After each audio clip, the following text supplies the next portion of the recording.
வணக்கம். நேற்று பார்த்தீங்கன்னா தமிழக அரசியல பெரிய பரபரப்பான சம்பவங்கள்லாம் அரங்கேறிச்சு. எதிர்பாராத திருப்பங்கள்லாம் நிகழ்ந்ததுன்னே சொல்லலாம். எந்த அளவுக்குங்கிறத வீடியோக்குள்ள நம்ம போய் பார்க்கலாம்.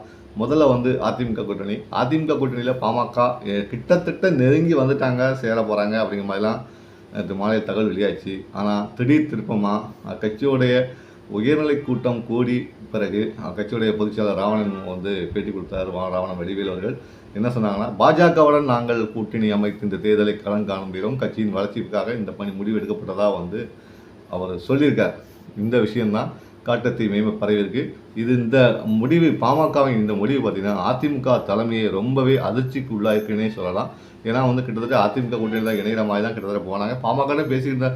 பாஜகவோட பேசிட்டு இருந்தாலும் அதிகபட்சமாக அதிமுக தான் பேசியிருந்தாங்க. தற்போது பாஜக கூட்டணி உறுதி செய்யப்பட்டு விட்டது. சேலத்தில் நடக்கிற அந்த பிரதமர் தலைமையிலான பிரச்சார பொதுக்கூட்டத்தில் டாக்டர் ஐயா அவர்கள், ராமதாஸ் அவர்கள் பங்கேற்கிறார்கள். டாக்டர் அன்புமணி ராமதாஸ் அவர்கள் பங்கேற்கிறார்கள்.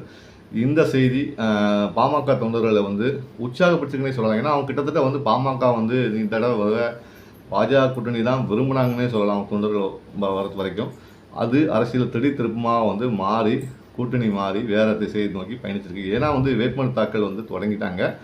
வரும் 27ஆம் தேதி வர வரைக்கும் வேட்புமனு தாக்கல் இருக்குது. கிட்டத்தட்ட 6 நாட்கள் தான் இருக்குது. எனவே இதுக்குள்ளே கூட்டணி பேச்சுவார்த்தை நடத்தி முடித்து, தொகுதி பங்கீடு முடித்து, வேட்பாளர் அறிவித்து, அவங்கெல்லாம் பட்டியலாம் தயார் பண்ணி வேட்புமனு தாக்கல் செய்யணும். 6 நாள் தான் இருக்குது. ஸோ கூட்டணியை இது செஞ்சு தான் ஆகணும். முடிச்சாச்சு. ஓகே. இப்போ பார்த்தீங்கன்னா பாரதிய ஜனதா கூட்டணியில் யார் யார் இருக்கா அப்படின்னா, பாரதிய ஜனதா கூட்டணியில் பாரதிய ஜனதா, பாமக, அகில இந்திய சமத்துவ மக்கள் கட்சி ஏற்கனவே இந்த கட்சியில் இணைஞ்சிட்டாங்க. அப்புறம் பார்த்தீங்கன்னா யார் இருக்கா, ஜி.கே. வாசன் தலைமையிலான தமிழ் மாநில காங்கிரஸ், புதிய நீதி கட்சி, ஐஜேகே போன்ற கட்சிகள் இடம்பெற்றிருக்கு. ஒவ்வொன்றுக்கும் ஒரு தொகுதியை கொடுக்க வராங்க. ஏசியன் முகத்துக்கு வேலூர் தொகுதி கொடுக்க வராங்க. ஐஜேகே பெரம்பலூருக்கு கொடுக்க போகிறாங்க. சரத்குமார் அவர்கள் நெல்லையில் போட்டியிட போகிறாங்க. வேறு எங்கே போட்டியிட தெரியல. இந்த வரிசையில் பார்த்தீங்கன்னா நேற்று பாரதிய ஜனதா சார்பில் வேட்பாளர் பட்டியல் வெளியான மாதிரி ஒரு சமூக வலைத்தளத்தில் ஒரு இது வந்துச்சு. லிஸ்ட்லாம் போட்டாங்க கரெக்டாக. எப்படின்னு பார்த்தீங்கன்னா தென் சென்னை டாக்டர் தமிழிசை சவுந்தரராஜன் அப்படிலாம் போட்டு, கரூரில் அண்ணாமலை அவர்கள் எல்லாமே ஒரு லிஸ்ட்டு போட்டு ரெடி ஆகிட்டு, தென்காசியில் ஆனந்த் எல்லாம் போட்டு லிஸ்ட்டு போட்டு வந்துச்சு. ஆனால் இது உண்மையல்ல, ஃபேக் அப்படின்னு அகில இந்திய பாஜக தலைமையை அறிவிச்சிட்டாங்க.